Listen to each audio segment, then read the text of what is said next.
Let's see. Okay. I guess we're live. Hey, guys, welcome back to the Best Practices Show podcast. You know the jam around here. I get to bring the coolest people ever. And one of them today, Miranda Beeson, our Director of Education. We're going to be talking about 20 powerful phrases you can use to boost patient engagement. So you don't want to miss this. So let's roll. Here we go.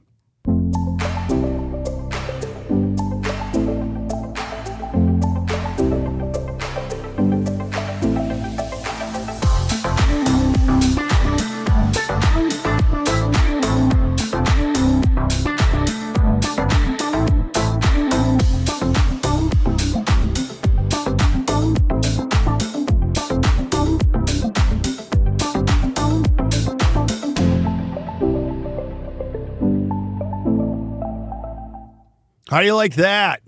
That was fun. Yeah, we're trying a whole bunch of new stuff. So you guys know, you guys know the jam here because I told you in the intro, I get to hang around with the coolest people and we're just so grateful. Like this is episode 800, 900, I don't even know what it is, but we're somewhere in the 800s. And if you don't know already, we are practice coaches and we coach a lot of great practices who are just kind of stuck. And our job is to get them unstuck. And today I have Miranda Beeson, our Director of Education. She's also a top-level expert, unbelievable coach who changes practices. And she's going to take us right into the conversation that we typically have with a lot of our clients. And she's also a great speaker. If you have a study club and you have not had her come speak to your study club, what are you thinking? Like, you got to have her out. So make sure you check that out. So, Miranda, let's just go here. Why are phrases? Why are all of these things that we say, like verbal skills, so important? It's really important because we say all the time, language matters. The words that we use in our practice either build or break trust, right? We're building our brand every single day with every interaction that we have with patients. So we want to make sure that the words and the language and the verbiage that we use as team members and as doctors and practice owners in our engagement with patients, that we're representing who we are and we're elevating that experience through elevating our language. So it's really important to be really intentional to make sure that we're interacting and communicating with our patients and with each other in ways that the other person wants to be communicated in, and that we have real thought behind the choices that we're making in our words and in our phrases. So this comes up a lot in coaching. And one of the things that teams ask quite often is, can you help my team, close more cases? Or can you help my team to avoid cancellations? And so much of it, yes, systems are so important. And we're going to have a webinar really soon on systems.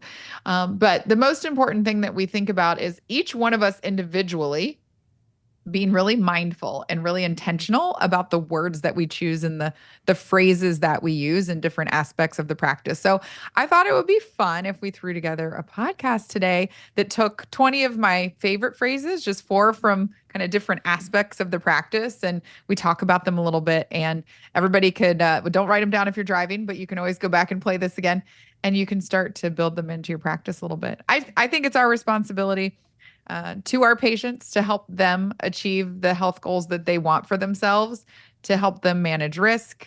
And really the biggest thing is to empower them to be a part of the process every step of the way.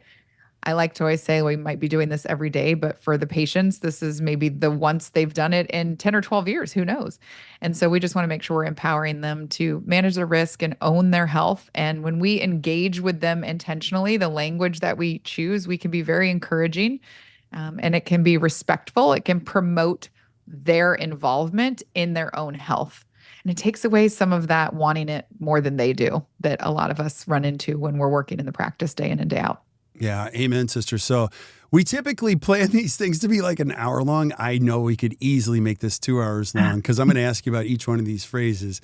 And if you're watching this live, wherever you're consuming the information, Nagy asked, can you please share a PDF? And we'd be so happy to, if you send me an email, kirk@actdental.com, I'll send you the show notes that Miranda prepped for me because, like, She's really smart.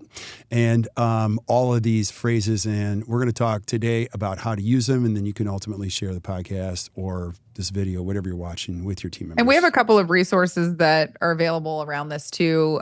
7 phone phrases to that's really important. And we also have like a say this, not that document where the team can work together to come up with elevated language around certain things that we talk about regularly within the practice. So absolutely, we have resources to help you with this. Not a problem. Totally. This is one of my favorite things. And I was just talking to a dentist this morning, and you know who you are if you're watching this, like, why should I choose you guys? And I'm like, there's a lot of coaches out there. There's people that can help you. But you have to understand like how much we believe in this. Language matters. It really can create a lot of value. And people think when you move away from PPOs or you start asking patients to pay your full fee, that it's just kind of an easy transactional, they look at your social proof and they'll just pay your fees. No, I think at the end of the day, if I'm going to reach into my pocket and use the discretionary dollars, I have to trust you. And the language you use matters. It has to transform from a typical dental office, and I know everyone that's watching this thinks they have an amazing dental office, and you should, but it has to transform into more of a sales thing. Now, I don't like the word sales, but like if I'm talking to one of your team members and they are sitting at the front, I'm not looking at her lips. I'm looking at her eyes when she says something. Does she really believe what she's saying, or he? Same thing with the dentist. So I'm here to tell you that one of the things that we do that works and that'll work for you is when you lean into the whole thing that language matters, you're going to see a dramatic transformation in how your patients trust you, how they think about you, how they refer other people. This is the behavioral component that 10X's everything that you do. Don't you think, Miranda? I do. And I'll say if some of this is new to you, being a team member myself, starting out as a hygienist back in the very early 2000s, did I have amazing elevated language skills? Absolutely not. I was really smart. I was top of my class. I knew what I was doing. I graduated with plaques on the wall. But when I got into private practice, I struggled just like a lot of my team members do on the teams that I coach with we talk about it every time they come in, they're never going to do it. Or I'm just so sick of people not being compliant. Or we talk about this every single time. They look a mess every time they come through the door. Like just little, like we start to create these judgments and we get a little jaded when we need to stop and at some point look in the mirror. And I was just really, really lucky, maybe 8 years into my hygiene career, working in a practice that most of the continuing education that we did was around language and the way that we spoke to our patients. We talked about communication styles like DISC. We talked about open-ended questions. We talked about motivational interviewing, which was a whole new concept for me. And I quickly realized that those patients that I struggled with the most, that I'd kind of written off, maybe there was something about the way that I was engaging with those patients that wasn't taking us where we needed to go. And so for me, it became a responsibility because of the oath that I took and the commitment that I have to taking care of patients, to do everything that I could to learn more about how to better communicate and how to better motivate our patients. When you say the word sales, I'm with you. It's sales. We're selling a service. We're selling our practice, our doctor. I like to say that we're selling opportunity for health. But really another word for that is really just motivation. How are we going to sell this dentistry is the same thing as saying, what are words that I can use that are going to help to motivate this patient to want this change? And I think it's just a matter of stopping and thinking about it and maybe not checking the box or doing things as we've always done it and being open to exploring new ways. So that's what I want to share with everybody today. I love it. I love it. So well said. You're good. You're really good. And I love the engagement on these things. I don't even know how it's worked, but Negi also said, I have to like you first. That's true. Totally true. And we're going to weave that in here. I have to know you, I have to like you, and then ultimately trust you. And this is how language fosters that communication. 2 more things before we get into the actual 20 phrases is, I always say this, like a younger dentist or even a mature dentist, your ability to communicate ultimately determines how far you go in dentistry, not only clinically, but leadership wise. So I love technical skills. I love when people grow themselves in those respects, but really we see the communicators, the better they get at communicating, the better they get at connecting, the farther they go and the easier this gets. And so I don't think you can spend enough time. Now, how that relates And to, go ahead. one piece I don't want to miss out is it's not just about what we're saying and how we say it. A big part of communicating is listening. And so a lot of us in healthcare want to educate because we are the experts and you came to us for our expert opinion, which is great, but we need to also be able to listen. And that's a big part of communication. That's why you'll hear a lot of these phrases are questions actually, and they're very open-ended because like Nagy was just saying, yes, you have to get to know me. You have to like me. You have to trust me to want to buy in or go that next level. And what better way to get to know someone and to learn if they're going to meet my needs than to have a different style of communication, one in which I'm very open to listening to your point of view as the patient. Yeah, that's so well said. I mean, that's why I like to hang around great people like Miranda, because she helps us understand this. And you're going to see it is exactly the way she describes it. Most of them are going to be questions, and we'll talk about the neuroscience behind all that. And then one more thing that I just want to add, because it's always good to get out of dentistry and then come back to it.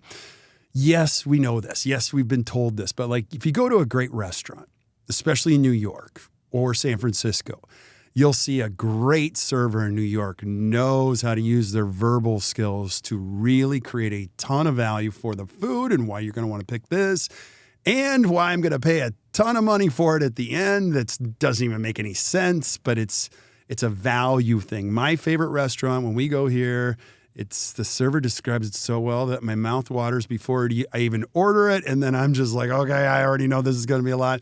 And I'm happy to do it because ultimately what it does is creates a lot of value. So let's just go there. So where do we start, Miranda? Lead us down this path.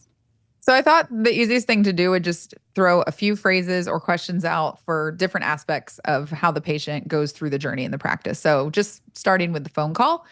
The most important thing around the phone call is you really want to learn a lot more than just when was their last dental visit and what is their insurance and do they have any current x-rays. A lot of times we get really stuck in the transactional piece of these phone calls. And I'm going to mostly talk about a new patient phone call, but there's a couple phrases in here that could fit for even existing patients. But the most important thing is we want to get really in-depth knowledge of this person on the other end of the phone, this potential patient, and how might we fit in serving their wants or needs. It's so much more important than learning when did you have your last hygiene visit, what dental insurance plan do you work with. We want to get their name and we want to get their phone number. And then we want to learn. We want knowledge, as much knowledge as we can possibly gain. So the first question or phrase that I'll throw out there around the phone call is just asking them very open-ended, what led you to seek a new dental home?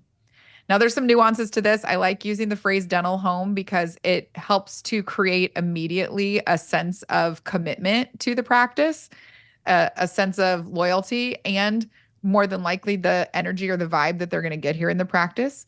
And so what led you to seek a new dental home is implying that they're already on the journey to being a part of our family here.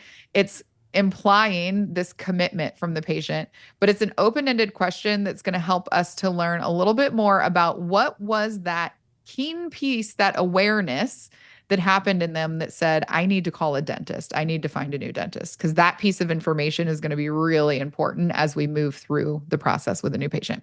I love that. And let's talk about that one just for a second, because Miranda says this better than I ever could, but I was always taught when I started this, the two most important questions early in the phone call, other than making an incredible greeting, are why us, why now? And those are very small. This is a better way to say it, is why us. And I love the idea of dental home because you are implying there's a longer commitment. And again, I'll just jump outside of dentistry. I hate it when I go to a hotel and they go, check it in. And I go, no, I was walking by. Just thought I'd bring my luggage in here. Like that's a silly question. I think your questions have to be intentional, and what led you to seek out a new dental home is very intentional at the beginning of the phone call. And even if they say they're looking for somebody that, is on our list, it tells you a lot, right? So absolutely. Yeah. So Absolutely. And, the other thing that we want to do is we want to make sure that we pick up on that piece and remember that when someone decided to call, or when I was in admin, it always blew my mind how many emails you would get inquiring about a new patient appointment at like 1:27 a.m. Like, what happened last night that made this person decide they needed to reach out to the dentist? But there's something that happens in a person's life that triggers, I need to call and find a dentist. Whether it's pain or discomfort, or they took a photo and they noticed that dark tooth again, and there's a wedding coming up and they want to fix it. Or maybe it was literally just they had a conversation with their best friend yesterday and she had just gotten home from the dentist and it reminded me that I haven't been to the dentist in a while. Knowing that piece of information can be so incredibly helpful to learn where they're starting at and what level of even their dental IQ, like what do they already know? What are they talking about? Which kind of feeds into the next phrase, which is just asking them very clearly, what are your expectations about your first visit with us? If you're a dental practice that has more than one path for new patients, if you have a comprehensive path and then maybe a traditional appointment that goes through hygiene first, or maybe you have an evaluation because you do implants or cosmetic cases, something of that nature. When you learn from them, what are your expectations? It's going to help you to know how to guide them into the right type of appointment for the practice. And also, we talk and act about E minus R equals C. Expectations minus reality equal conflict. If we can get the expectations from the patient right off the jump, we know that we're either going to be able to satisfy those or maybe even exceed them or not, and start working our plan to navigate around those expectations. So I really like both of those as really solid, open-ended questions that you can lead in with. What led you to seek out a new dental home, and what are your expectations for your first visit with us? Both of those tend to lean a little bit more towards the new patient call. yeah, and as you can see, they're very specific. So most people don't ask the question about expectations, and so what that leads to is unstated expectations usually fall short. There's some type of conflict. That's where the formula comes from. The other thing too is like, I might be thinking I'm new to town. I broke this tooth and it's on the front and I'm coming in and I'm thinking I'm going to be there for 30 minutes and you're just going to patch it up. Right. And so you could start to get everybody on the same page. That's not quite how we do it here. Right. Absolutely. And the sooner that you can get clarity around those expectations, the better. I live in Virginia Beach, Virginia. It's a vacation town. So part of the year, that call is not uncommon that, I was skateboarding on the boardwalk and I fell and broke my front tooth. This isn't someone that's planning on staying long-term in your practice. Maybe they just want a quick fix. And if you're not the type of practice that services emergencies or does quick fixes, we need to get ahead of that right now. And maybe we can refer them to someone that does. Or perhaps in these circumstances, we're willing to make an exception to our general rule of how we introduce patients. But the sooner that we know that information, the better. I used to work in a practice that did a lot of comprehensive dentistry. And if someone called with a toothache and just wanted their tooth out, I knew that we weren't going to meet their needs. Right off the jump, they would leave frustrated if I did a bait and switch of any kind. So I had to be very clear from the very beginning that, we work in replacing missing teeth when we extract them. And if that's not something that you're looking for, there might be a better office locally to help you with that. And then we would kind of navigate through all of that. So yeah, it just helps get a lot more clarity and eliminate issues later, which if they're already sitting in the chair, they're going to be more frustrated that they took the time if they learn then that you can't meet their expectations. Yeah, we're not even at question number 3. I know we probably can't talk so in depth about every single one. I should have thought about. Oh, no, we have to. Okay. So because what I want you to do, if you're a dentist listening or a team member listening, is share this podcast with your team. If you struggle with bad team meetings, or you're like, this is a great one, because you're going to see Miranda's going to take you through the whole process, and you don't have to do all 20. You can pick 3 of them. Just say, we're going to work on these 3.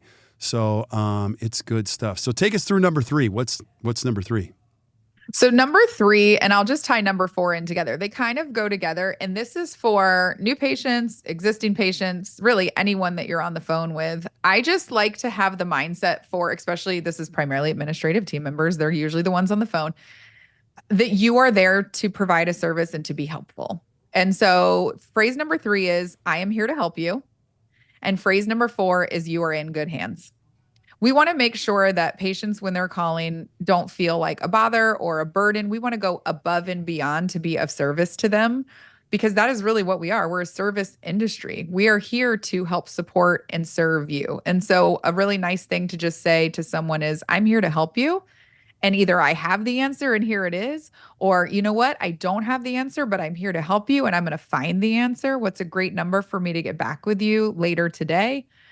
The other side of that, you're in good hands. We want to make sure that we're confirming that this is the right place for you and this is the right decision.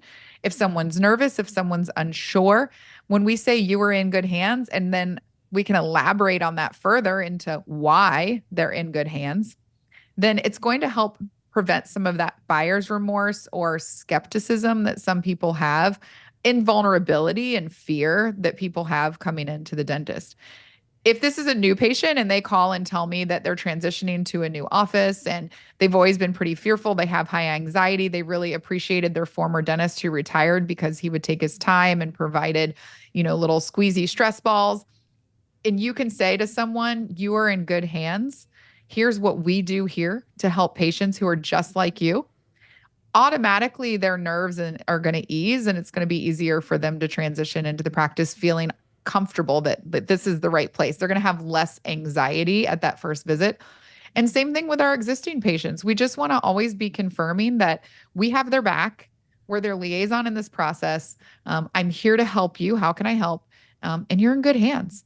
I know you like to use the phrase, Dr. Awesome is not only a great dentist, Dr. Awesome is a great person. And when you can really help for the person on the other end of the phone to know that they're going to be well taken care of because we hold this high. Like we hold our service to you really high. This isn't just a job for us. It's a passion, taking care of people. Absolutely. I love all of those phrases. I mean, there's so many ways to say what Miranda just said, like you're in good hands. You're in excellent hands. I'm going to hand you off to so-and-so. I also love the idea of leaving them on a phone call, letting them know they made a great decision. You can either say you made a great decision calling us today. I know you're concerned. I know you're a little worried, but you're in excellent hands. Or you could say you certainly called the right place. This is where you can take this information and just apply it in a way that it comes naturally for you. My hope is by doing these first four, somebody that's a patient hangs up the phone and says, you guys are good. And this is going to be expensive because she's good. Do you know what I mean?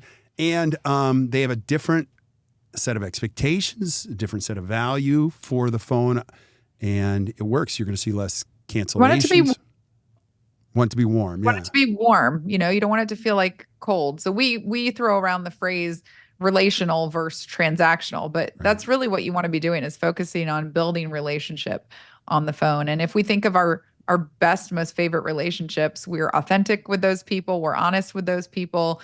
We're warm, we're accepting, we're welcoming. And that's how we want to treat people when they're on the phone. Yeah. So let's go into the op. So what do we say in the op? What are your thoughts on that? So in the operatory, I think there's some phrases and some questions we can use that are going to help to elevate the experience, to help build value. Remember, we talked about motivation. And so we can start in the operatory. So an easy one, as soon as a patient sits down, is to just ask them, is there anything specific that you would like for us or that you would like for me to focus on during your visit today? Most of the time when patients sit down, they know you're going to want to take x-rays. You're going to want to do this. You're looking for something. You're going to poke me with that thing. They know we have an agenda. So let's surprise them with a question that puts them front and center and shifts the gears to starting on their agenda. So a nice, simple, easy question before you get started is there anything specific that you would like to us to focus on today during your visit? I love this one. Gives them an open door. Yeah. Now, let me just add, because I love this stuff. If you're a dentist listening, this is why this question is so important, because people come in and you're already doing the diagnostic wax up and everything. Like you're diagnosing everything, whether you want to or not, and you're drawing conclusions, blah, blah, blah, blah, blah, blah. Why us? Why now? Let me go back to that and link these two together, because why now is important. The reason I called at 1:30 in the morning was I lost my train of thought. I had my 20th reunion coming up. Holy moly. Like that, something prompted them to make the call. They didn't just sit around at work and go, I'm pretty bored. My schedule's pretty open. I don't know. Maybe I should go to the dentist next week. Everybody calls because they're prompted. And so what you can do is you can find out what prompted them. Even though you're going to be comprehensive in your approach, you might see bottomed out teeth right away. You might be like, oh my gosh, you got the 20th reunion? Let's talk about that. But we need to eventually transition the conversation to some other things. At least you're honoring the request at the beginning, right? Yes. And for existing patients, so being a hygienist in my former life, I mean, I'm still technically a hygienist, the number of times that a patient would be like, everything's fine, everything's fine. We go through 45 minutes worth of an appointment, and then the doctor comes in and they bring up this issue.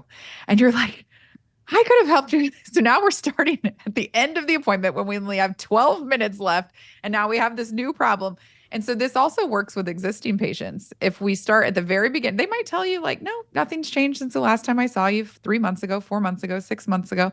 But if we give them that space to share any specific concerns that they want us to focus on during that visit, it's going to just shift gears to where they feel a little bit more in control of the experience. And when we're in a vulnerable place like the dental office where people start to feel like they do lose a little bit of control as soon as that chair leans back. That's why nobody wants to lean back all the way.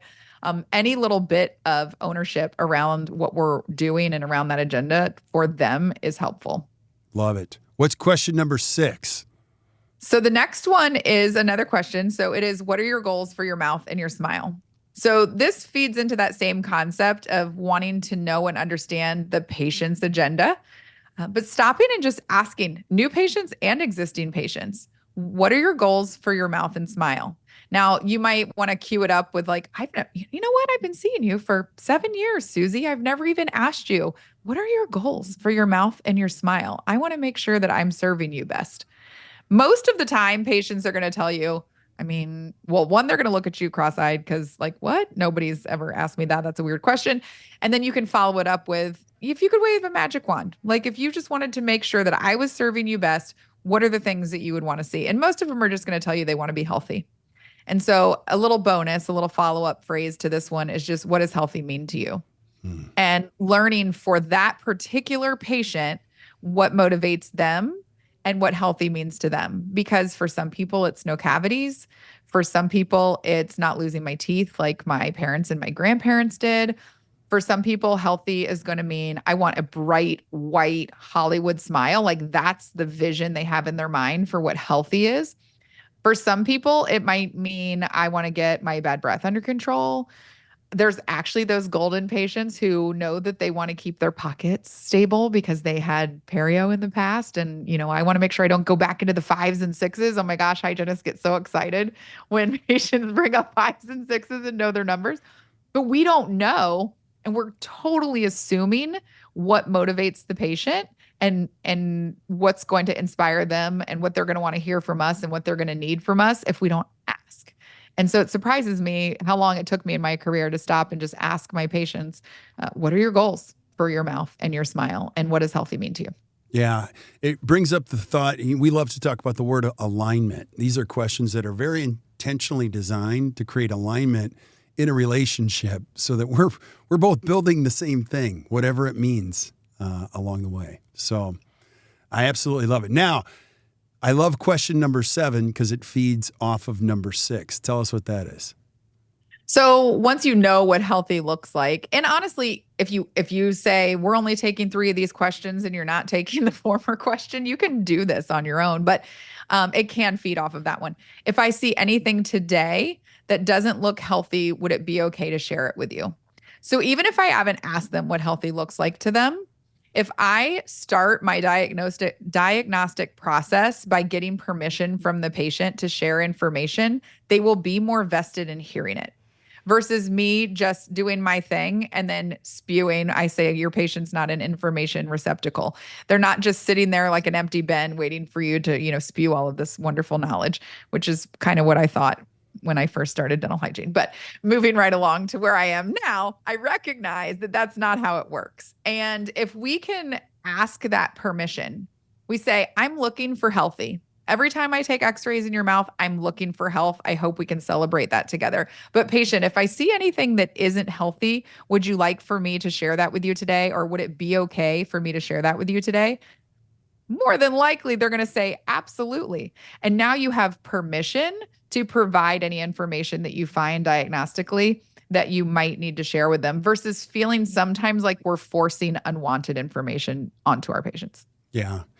And again, there's so many threads to this. If you've been listening to the previous podcast, we talk about core purpose and your 3 differentiators. You know, that speaks to an entire team that's bought in on helping patients be healthy, keep their teeth for a lifetime. And it adds a lot of energy to it. You're not just looking for discrepancies or things that are broken in this whole process.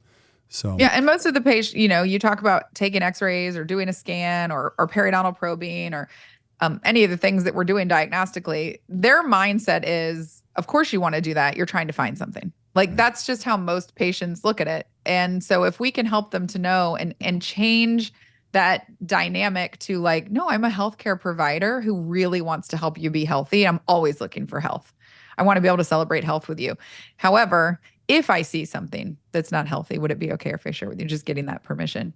And I will go ahead and jump into number 8, which once we have the permission, there's this level of trust that happens between you and the patient, and it stops becoming a educator and student or like an authority figure and a student where that shame sometimes come in or sometimes people shut down. We've all heard before the like, I hate the dentist or my hygienist always yells at me about not flossing. When we have the type of interactions that I'm encouraging with these phrases, you start to develop a different level of trust with your patients. And so going into number 8, another layer on that is instead of saying, have you been flossing since your last visit or, are you brushing your teeth twice a day? And the patient, we know they're more than likely not. Most people just don't. It's just reality. Let's just like give them an opportunity to share with us what their current routine is. So just a simple, so tell me about how you take care of your teeth and gums at home. And then we have to resist our writing reflex on the back end of that. Once we have that statement and they share with us whatever it is that they're doing, we give them a little affirmation like, that's great. That's great. I'm so glad you're, giving it your best. Let's take a look at how things look today. And we just kind of leave it there. But if we're asking closed-ended questions or a question that might insinuate shame because they're not, because like, right, if I ask someone, are you flossing every day?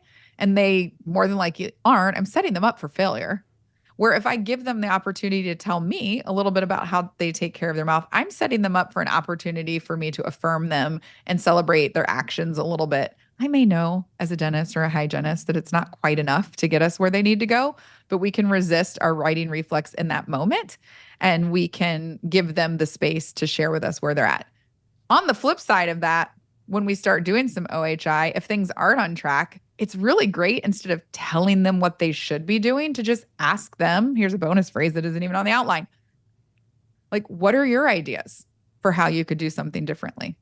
Yeah. Like, have you thought about other tools? Like giving them the space to get creative around the solutions instead of us just, wagging our finger. Yeah. So good. And you're getting the patient involved. And again, you said it really well. Like, do you floss? Yes. Do you brush your teeth twice a day? Yes. Or you go to the doctor. And, how many drinks do you have? They're either lying or they say no, and then they feel bad about themselves. Yeah. How many drinks do you have? How many drinks do you have? Like in a day or a week? I only have 1 beer a week. We just all lie to our healthcare providers because we want to get out of the conversation a lot of times. But now you can gain some perspective. And ultimately, I'll do a shout out to Alice Beener, who was a hygienist I met many years ago.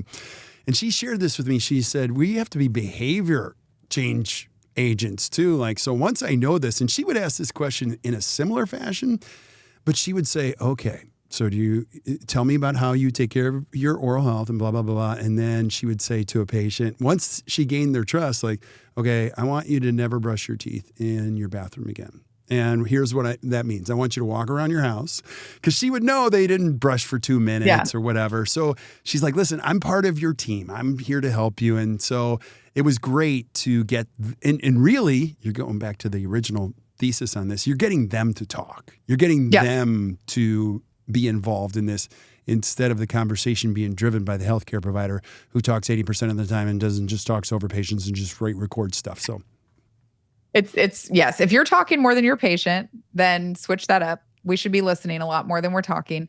A lot of this comes from the concept of motivational interviewing. I read the book Motivational Interviewing in Healthcare years ago, and it completely changed how I communicated with patients, because if you're trying to elicit behavior change, you're not going to do it through just education and that kind of authoritative delivery of information. You have to engage the patient and find out what it is about the patient's internal motivation that drives them. There's no way that we, pretty much a stranger, even if we've been seeing someone for 10 years, that's only 20 times I've ever seen them in their life, right? So more than likely, we have to find ways that they're internally motivated to make change. I mean, I see that I mean, anyone with kids knows that you can't just tell your kids to do something. They're not going to do it more than likely. So yeah, a lot of this is behavioral science. It's looking, that's why I say you have to be intentional. And it's about mindset. We can't just go through the motions that perhaps we've always gone through. We have to switch our way of thinking just a little bit to try these out. That's what I like that you offered. Just, take 2 or 3 and give them a try and see what happens. I love it. So let's talk about treatment presentation. What are some of your favorite questions when it comes to that topic? So for treatment presentation, again, that idea of internal motivation, I always use the phrase, you can't argue with your own data. So anything that someone has shared with you, especially if they've shared anything around their expectations or their goal for their oral health or what they're wanting to achieve with their teeth and their smile, just starting with, you shared with me, ... Like, you shared with me you want to avoid emergencies, or you shared with me that it was really important to you to not lose your teeth like your parents did. And, here's the thing, I'm seeing some concerns that are heading down that path. Great news. It's really early on. We can still manage this non-surgically. However, you did say if I saw anything that wasn't healthy, that you would want me to share that with you. And this is, working against your goal.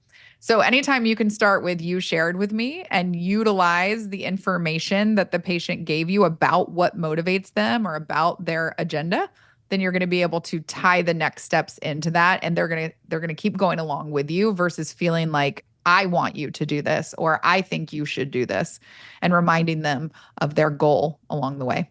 Yeah. And a great piece behind that is it really does, like you said, it shows that you were listening.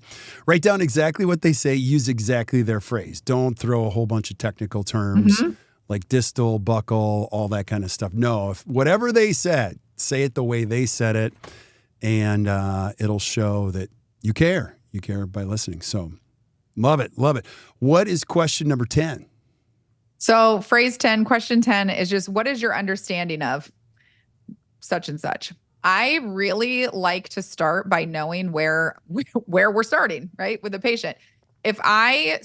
So we talk about communication style and DISC style. I'm a D style naturally, so I am a little more likely to share less than more. But we do have a lot of C style doctors in our community, even clinicians, because this level of perfection in type A fits in dentistry really, really well. So I see it a lot in that world where they go right into like all of the details and explaining and sometimes patients don't need all of that. So and then sometimes they do. You have someone like me who doesn't give enough information, and I might not start far enough back. So when we can ask that question, which is, what is your understanding of? So for example, if we're recommending a crown, or we're recommending, say, an implant, what's your understanding of a dental implant? And we can get some base knowledge of where do I need to build upon. They may already know what a dental implant is. Well, I think it's like a screw that goes in your bone and it replaces a tooth, and you put like one of those caps on top of it. Yeah. Yes. Right. Like, that person's so much further along than somebody who's like, is that the same thing as a veneer?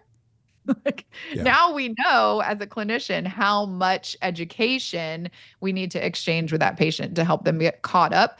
And if we don't know that, we can't take them up front and share the financial estimate, because they're going to say no. The value isn't there at all if they don't even understand the concept of the dentistry that we're presenting. So I just like to ask, what is your understanding of, and then fill in the blank with whatever it is that you're trying to help them see next. Yeah, that's, again, one of my favorite, because the opposite of what is your understanding of is, do you have any questions?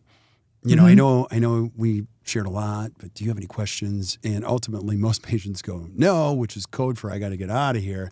But when you slow down, and you reminded me, these are not questions. These are phrases. So they could be questions. Some of them are questions. Yeah.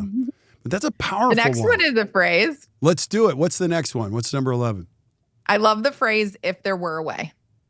So it helps the patient to kind of imagine versus feeling like it's a very concrete recommendation. And I like this when we're talking about funds, but I also like it when we're talking about like what they shared. So if they shared whatever their goal was, to prevent emergencies, I had to have a root canal when I was on vacation one time. That was terrible. I'd like to never have to do that again. Great. If there were a way for me to prevent you having emergencies, because you shared that was your biggest concern, would you like to hear about it? And then again, you're getting that permission from the patient. In the same regard, in treatment presentation, if we're on the money side of things and we're presenting the estimate and the patient's telling you that they aren't sure that they're going to be able to take care of the investment, well, if there were a way for us to help take care of that or help you break that up into smaller amounts, would you like to know about that? So it gives them the opportunity to just kind of imagine like, oh, well, yeah, I would like to know if there were a way to do that. It's not us saying this is what you should do. Right. It's just a different approach to the same conversation. I love it. And we also hate when somebody says, this is what you should do. Sure. I hate it because I'm a D-style person who wants to be in control of my own destiny. But if there was a way is a similar way to say, are you open to, what I might have to suggest if we find a way? I love it. If somebody's missing a tooth and they I know we kind of keep tying in new patients, but think about an existing patient. You might be a dentist, you might be a hygienist or assistant. You're thinking about that patient that's come in for the last 3 years and they've had that missing tooth on the lower left. And you could ask them, hey, do you want to replace your missing tooth? Or have you ever thought about replacing your missing tooth? But if you could change that up into if there were a way to replace that tooth and help you to be able to, such and such and such and such, whatever it is, that goal that they shared with you, would you like to hear about that? And again, you still might be met with a no, I've been living without it for 3 years and I've been doing fine. But they might start to get into that kind of imagine space where it doesn't feel as critical as I'm giving you treatment that you have to say yes or no to. It's just, we're kind of just hypothesizing here and we can play over here a little bit without feeling like it's too permanent. It gives them a little more open-endedness to the ideas that might be out there. I love it. Question or phrase number 12. What is it? It's a question. What, if anything, would prevent you from reserving time with us today? So I have this in this aspect and not really the handling objections, because I think this can be in the back and I think this can also be on the admin team in the front. If you have a patient, doctor, maybe you saw someone for an emergency and you're looking at the type of dentistry that they might need an extraction and a graft. You can ask them right then and there, or the assistant could, what, if anything, would prevent us from reserving time today? And they're going to tell you or offer up what their objection is if they have one. They're going to say, really nothing, I need to do it. Great, let's go ahead and reserve that time. And then I can take you up front and our amazing administrative team can help you to understand the investment and what's going on with that side of things. But the admin team can do the same thing. When they've presented the dollar amount, they've presented the treatment plan, they've answered questions, and they're wondering, instead of just saying, so do you want to schedule? You can say, what, if anything, would prevent you from reserving time with us today? And it gives the opportunity to uncover an objection before the patient just says, well, no, I just still need to think about it, when you ask them if they want to schedule. Yeah. So it's just a way of opening the door a little bit more to seeing if they're where they need to be in order to commit. Yeah. And if you're a wuss like me, you don't like closing anybody. I hate putting people in a corner to make them having them make a decision. But really what Miranda's pointing to, and one of the best podcasts we've ever had on this show, is obstacles are the past. So you can go back and listen to that. And what Miranda taught us all when she came aboard is you do want to know what the obstacle is. A lot of times we avoid the obstacle. We don't want to talk about it. We want to go around it. But you're inviting the obstacle right here, and it becomes the path. They're going to tell you, this is standing in my way specifically, and you can say, I'm here to help you. We're going to. So I like the idea. Way to bring in phrase number 3 all the way back in. Oh, do you like that? I am here to help you. We love this stuff. I can geek out on this stuff all day long. I'm a weirdo. I love CE. I love language. I love all this. And you'll love this. So Nagy's watching live and she said, this is gold. It is Yay. gold. Yay. Thanks. Hey, if you guys have questions, add them to the feed.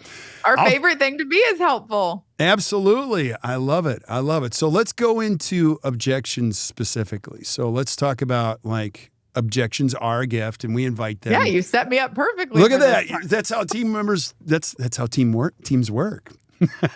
Way to tee it up. All right, so number 13, let's go there. All around handling objections. Objections are a gift. We want to invite them. Once the objection is there, a nice, easy phrase that you can use anytime an objection comes your way is the feel, felt, found method, which is I understand how you feel. Many patients have felt the same way. And what we have found is, so it always starts the same way with the I understand how you feel. And you can say, like, I would feel the same way if I was in your shoes, or many of our patients have felt the same way. So it starts with the feel and felt. And then it gives you the space to uncover what the found may be around the situation. So, for example, if someone shares with you that they can't schedule, when I ask the question, what, if anything, would prevent you from reserving time with us today? And they say, I just have a really busy work schedule. I don't know how I'm going to get the time. Totally understand how you feel. So many of our patients have felt the same way. We have a lot of working patients here. We want to help you. So what we have found is if we reserve time about 3 to 4 weeks out, for most patients, that gives them time to request time off or build their schedule around the appointment. How does that sound if we were to look a few weeks out and give you more time to prepare?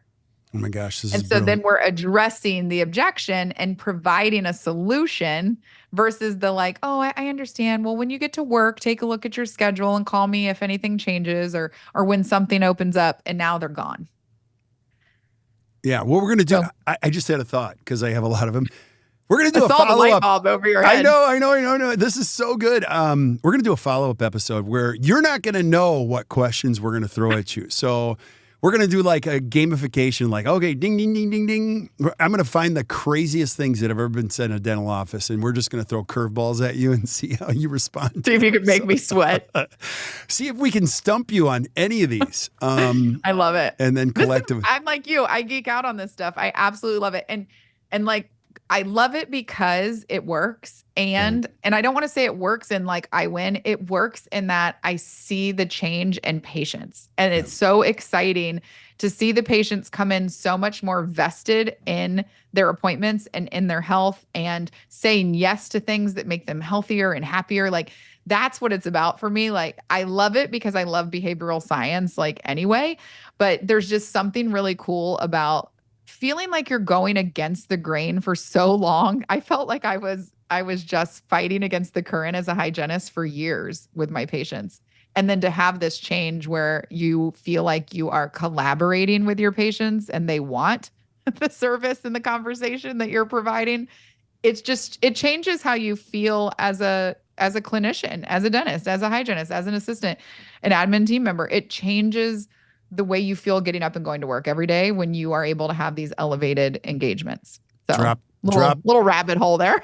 Drop the mic, podcast over.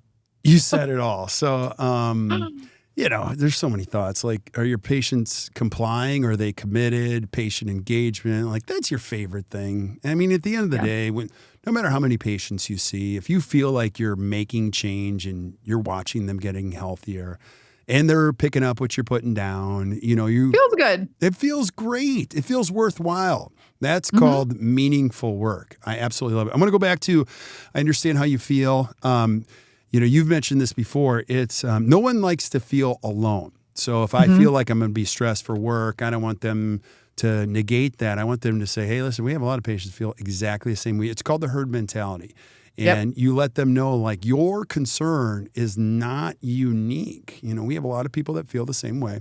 And so you're letting them know you're part of a belonging, you're part of a group, and you're not the only one. So good stuff.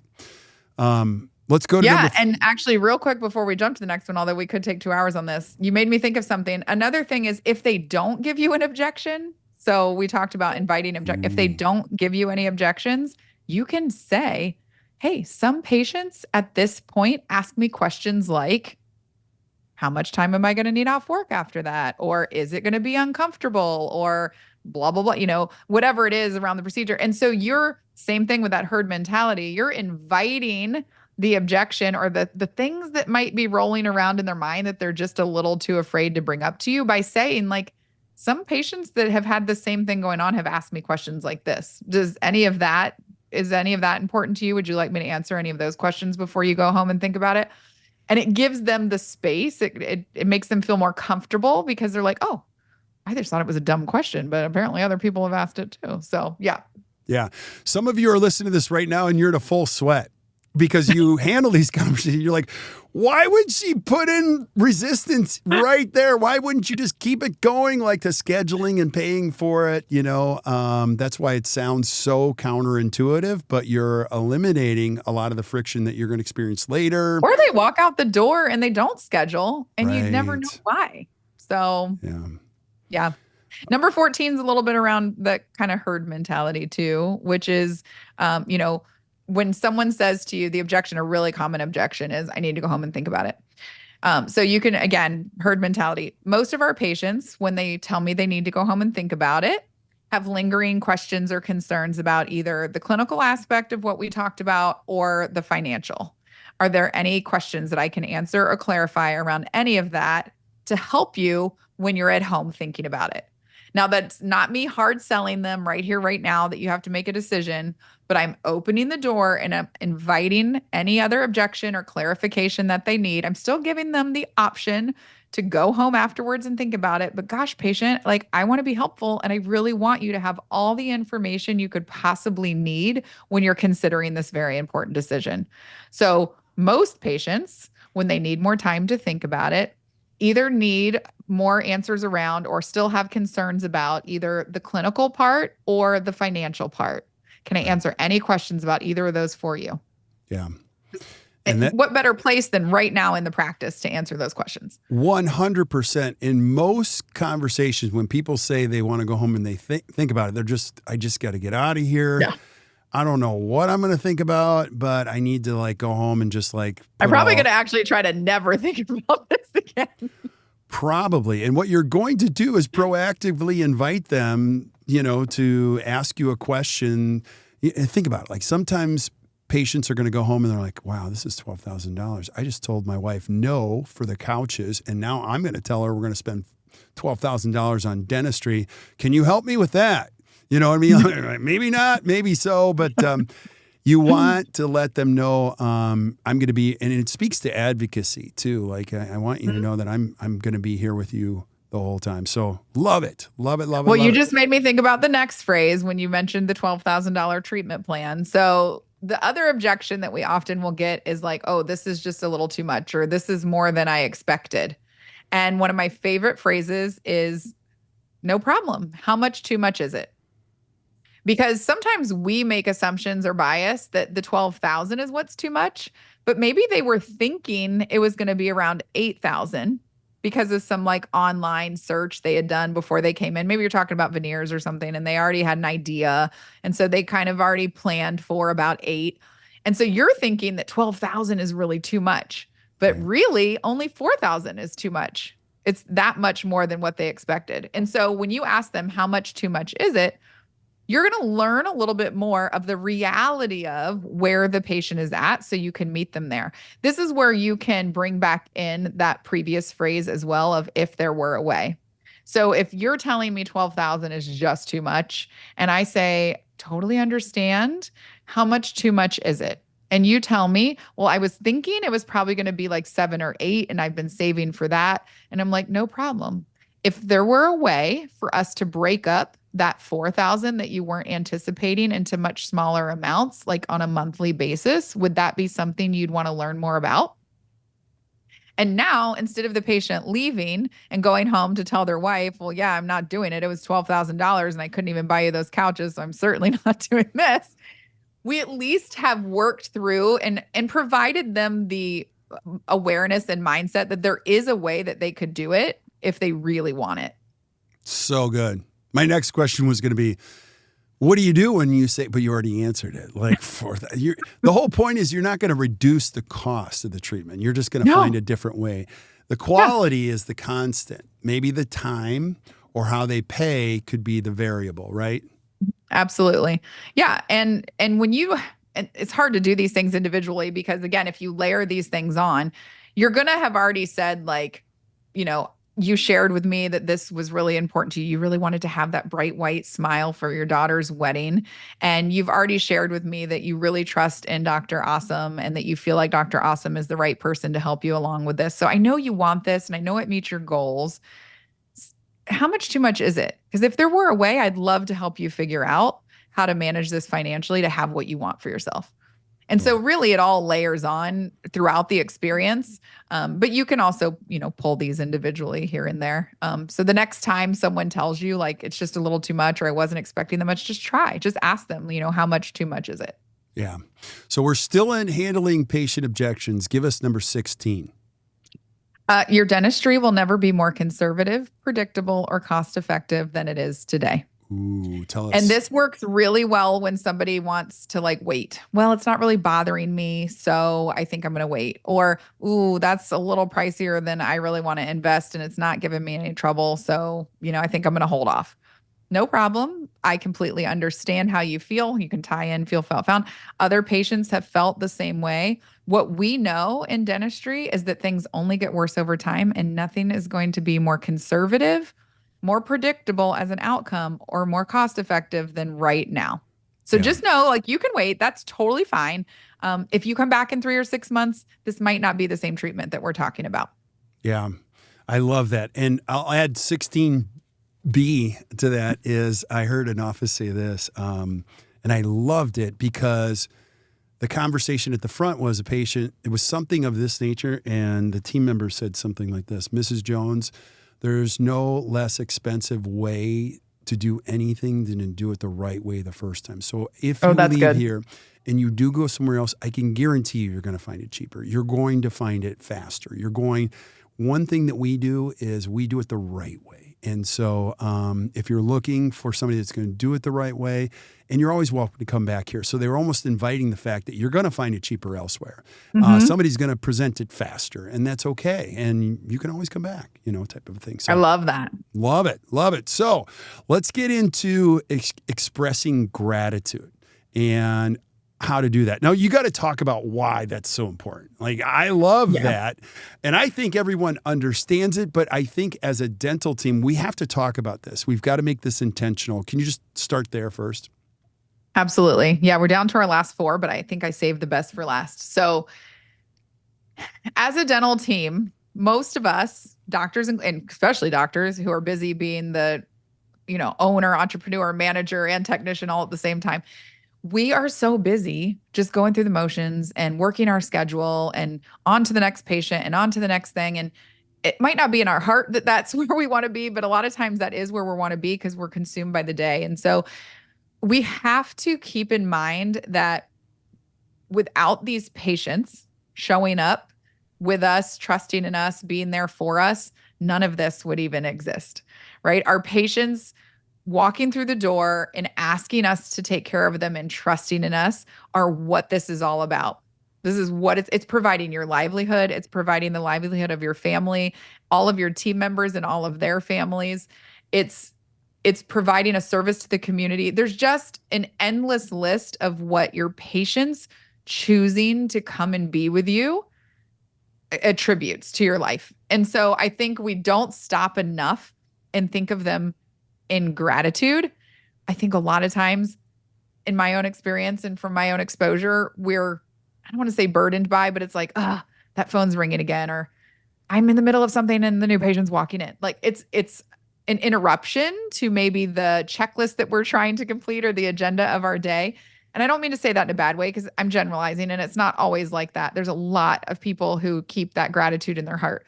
But I just want to make sure that we put a lot of emphasis on keeping that at the forefront, that we have to express gratitude at every opportunity. And it's really not that hard to do. So a few simple phrases to wrap things up on this podcast around how can we easily, on a regular basis, express gratitude.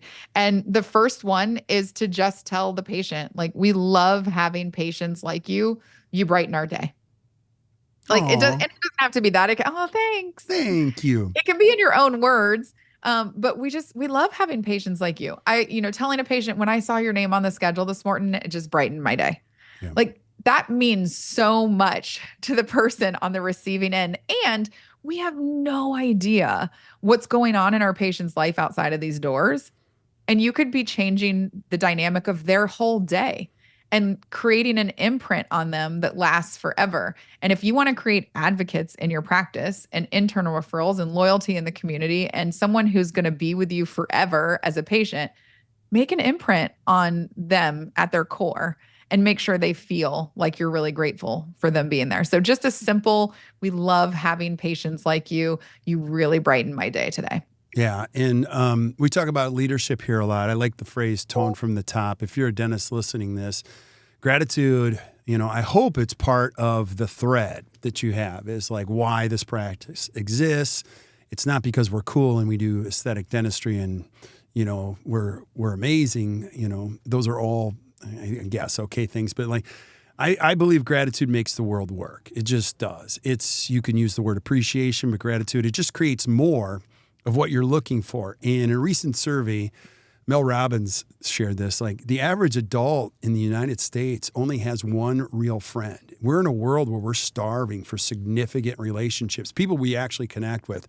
And you have a unique opportunity as a dental practice to say, hey, listen, this is more than just teeth. We care about each one of our patients and you're important. And I just want to tell you, like, I love having you in our office. You can add this too. There are people that fix teeth. There are people that change lives. The tone is different when you're changing lives, not just fixing teeth. And then the other thing I'll just add, this is an extra bonus, is like we've watched a lot of practice. We get a lot of questions like, what's the best marketing? I think one of the best marketing tools you can ever do is pick one patient a day and say this phrase. So let me make this simple for you because I saw it in a practice in New York. He figured out we work 16 days a week. So on the first day of the month, he had a team member assemble 16 different coffee cups with his name and all this cool stuff. And so they did it at one time. And in the morning huddle, he'd go, who's our patient of the day? And then you'd see hygienists go, Mrs. Finelli at 9 o'clock. And everybody would go, of course. And so whoever would come in to say hi to Mrs. Finelli. I use her name all the time. She's like the sweetest patient ever. And just say, you're our patient of the day. We just love having you. And we just want to show you how much we appreciate you. And it just sends people into the world feeling so good in that respect. So I love phrase number 17. So thank you for sharing it. No. Well, and you make other people feel good, but in turn, you feel so much better. Right. They make you feel better because you watch them glow. And then you're like, oh, like that felt good to do something good, to make someone feel good. And there's just all this like good love going back and forth. And that is completely different than a day full of grunts and groans. So yeah. And in the end, if I ever get one of those coffee cups from you and you say what Miranda told you to say to me, like we love it, I'm thinking already, there's some family members I'm not sending here because they're not going to get the same type of feedback. I'm only going to be sending the nice people to you that are going to feel the same way, that probably behave the same way that I would. You know how this is. You're not sending your everybody to these people. You know who to refer. You're, in essence, going to get more people like that. So absolutely. I love it. What's number 18? Number 18 is just anytime a patient tells you like they had a good visit or they had a great visit or your hygienist was so wonderful or the doctor was so great, any compliment at all. I'm so glad you had a great visit. There is no greater compliment for us. And I give a bonus if you tie in a core value, something around that because, taking care of people is one of our core values here. And to know that we took good care of you today, that brings us joy. There's no greater compliment. I have a team that I worked with last week and health-centered, put health first is one of their core values. And we talked about ways that you could tie that into conversation. So if someone leaves saying like, oh my gosh, I feel amazing. That was the best, most thorough hygiene visit I've ever had. Oh my gosh, I'm so glad you had a great visit. Putting health first is one of our core values here. So there is no greater compliment that you feel healthier now than when you walked through the door. Thank you for sharing that. Yeah. And tying in, and again, that positivity and that gratitude for their engagement and their commitment. Yeah. And another piece to this, I mean, you say it so well, but another piece of the neuroscience is People often remember what's said first and what's said last. You're reinforcing the last piece of it. Really, a lot of dental offices are good with their hellos, but they really are bad with their goodbyes. They go, okay, well, have a great day. Hope it doesn't rain on you. See you in 3 months. Don't do that. Say, listen, I'm so glad you had a great visit. Tie it into a core value. That's brilliant. And again, you're adding a lot of value to the end of the visit. So good stuff. What's number 19? Number 19 is maybe my favorite. I use this one a lot when I was in private practice. Just thank you for trusting in us. I think that there's, like, you talk about trust a lot, Kirk, and how we have diminishing trust in the world and it's only getting worse over time. And in the world of dentistry specifically, trust is big because, like, we were saying at the very beginning, you have to trust me in order to want to be here and to move forward and feel motivated towards what we're recommending. So I just want to thank you for trusting in us. It's not easy to trust in someone and I can't take away the fact, and I have a little bit of dental anxiety. I'm not going to lie. There is this loss of control that you have in the dental chair. And when someone sacrifices that for you and they come through and they move through the process, like, thank you so much for trusting me. Thank you so much for trusting us. Thank you so much for trusting the process. However you say that, building in that gratitude for them choosing to trust in you can go a really long way. Yeah, I love that. The number one currency of your practice in a relationship will be trust, period. And how you create that, nurture it, build it, honor it long-term, with not only with your team members, but with your patients, it's going to just create a great situation. Now, on the global thing, you guys are going to be my therapist for just a second. I actually think trust is going to be difficult in the future, only because we just see so many images now and AI and all this stuff. And recently, if you guys follow me on Facebook, I ordered the new iPhone, and a guy paraded to actually dressed as he had a hoodie on and dressed as a DoorDash person, came to my house, stole my iPhone from my front door like 30 minutes after it had been delivered. Now, here, I'll tell you what you won't see in that video. My son, I'm driving around all day. He's like, are you okay? He goes, are you mad? I go, I'm just hurt. I feel violated. Like I go, buddy, it's one of those things that it just takes it. It takes a big piece of who you are, and you just feel icky for a whole day. And so my trust levels, like on a battery, were like way down. And I was not a good person on Tuesday. I was like miserable. I didn't even like watching TV. I just felt like somebody came in my house and stole it. Now, that's different, but I'm telling you here, it's a really wonderful place when you find anything, whether it be a dentist, whether it be a team member, whether it be a friend, that you go, I just trust, because those are going to be harder and harder places to find in the future. I hope not. I really don't, but I think it's going to be hard to trust humanity. I think it's going to be hard, like certain healthcare providers, and you as a dentist, if you're listening, like if you can get your arms around this whole trust thing, it matters.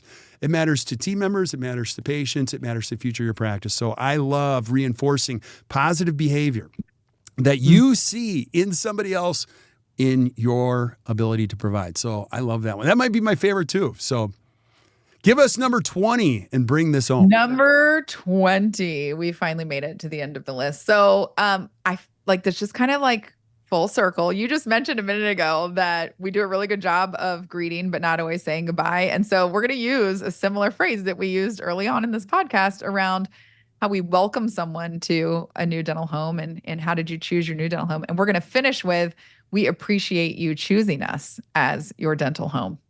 And so we are giving that same mindset around the dental home being a strong, firm commitment that this is your dental home. We want you here. We're glad you're here. And just saying out loud, like, we really appreciate you for choosing us. We appreciate you for choosing us as your dental home. Okay. And so, drop the mic, just leave gratitude at the door. When they leave, no matter what else happened, they leave feeling that deep sense of gratitude coming from that last team member who said goodbye. Look them in the eye and just say, we really appreciate you for trusting in us and for choosing us to be your dental home. Yeah, we coach some amazing dental offices. And in the northern part of the country, they say, we appreciate you choosing us as your dental home. And in the South, I love it. If some of your team members, we appreciate you. Appreciate you. Oh, yeah. I was like, what are you it. going to say? I'm kind of in the South down here, but yeah, we appreciate you. Appreciate you. You know, it speaks to, I just love it. I think you got to find a fun, authentic way to say it. And I always That's love such a great that. point. Like, you're not going to sound like me when you say these. This is how I say these. You probably notice it's like I put on. So, I wrote this down earlier. Be our guest. That whole Disney philosophy of like when you're a team member, a cast member, like anyone that works in a Disney a park, they are on stage when they're out in the park. And I think that team members, and this is how I used to be when I was in the office, when I'm in the office, I'm on stage. Like I'm Miranda, the dental hygienist who's representing this organization, not Miranda who's hanging out on my couch. I'm not going to communicate the same way as I would, sitting around the backyard drinking a beer. So we have to think about that too and go like, I'm a representation of this organization, of this practice, and the way that I communicate, I'm either going to be elevating that brand or diminishing that brand. I'm either going to be elevating that trust or diminishing that trust. So yeah, I mean, if we had to kind of final takeaways, like elevate your language and you will elevate your practice. When you align with your team on that elevated language, it's going to take it to the next level. Like these questions, these phrases, they're going to encourage your patients to be a part of the conversation. We're focusing on motivation by way of sales. Like we want to motivate them to get what they want out of the experience. And in the end, when we approach patients in this way and we help to satisfy their needs and their wants, and we help them to feel like we are grateful for them walking through the door, they can feel that. It's a different energy. It's a different culture that they can feel. You're going to have improved outcomes with your care. You're going to have stronger patient loyalty. You're going to have higher internal referrals. It's just a completely different experience. You are going to feel better in the way that you are fulfilled day in and day out through those experiences when you focus on intentionally shifting and changing the way that you communicate and listening more than you're talking. Miranda, so well done. I absolutely love this. We ran long. I'm sorry. Well, I already told you we were going to do that. And we actually went shorter than I wanted to. I mean, we could go for 2 hours on this and just add all of our favorite phrases and the why and the psychology. But that was awesome, Miranda. Thank you so much. And, if you struggle with any of this is what we do. You can reach out to us. We're so happy to help. And one of the things that we do for teams, because I love this piece, people always say, well, how are you going to help my team? We're going to say things and help your team understand things in a way that you could never teach them this. So you could spend your time trying to teach them this stuff. We love it. We do it every day. We do it all the time. We do it with great practices. And it's really fun to watch on our side of things when a team member's lights go on and they go, I totally get it. And they grow into being a leader and they make an impact on your patients and how patients perceive you. It elevates everything. So if you're struggling with this, don't struggle. We're here to help you. You can contact Gina on our team. We have a full-time therapist. Her name is Gina at actdental.com, and she will help you with ever. We just want to be helpful in any way. We also have 7 phone phrases to fill your schedule. So true to the promise at the beginning that Nagy asked, can we have a copy of this? I'm happy to send you. Miranda creates an outline for each one of these so we stay on path so that I don't start talking about barbecue and like football games and all that kind of stuff. So I'm happy to send you that. And we also have the document that Miranda mentioned, which is Say This, Not That. So Miranda, thank you again for being here. And Kirk, you and I are going to be on a webinar together tomorrow. So we get to do this all over again. Oh, yeah. So what's the title of the webinar? Do you happen to know? It's the Profitable Practice Paradox. You can grow without growing more chairs and more ops. Yeah, that's what it's going to be about. No, it's going to be fun. And we're going to try to keep it to an hour. Well, that's not going to happen. But you're going to see our webinars are different formats. We're actually going to share slides and stuff to do and things like that. So make sure you join us for that and check it out. So, Miranda. Thank you. Thank you again. Stick around while we say goodbye to everybody else. But thank you guys for listening to the Best Practices Show podcast.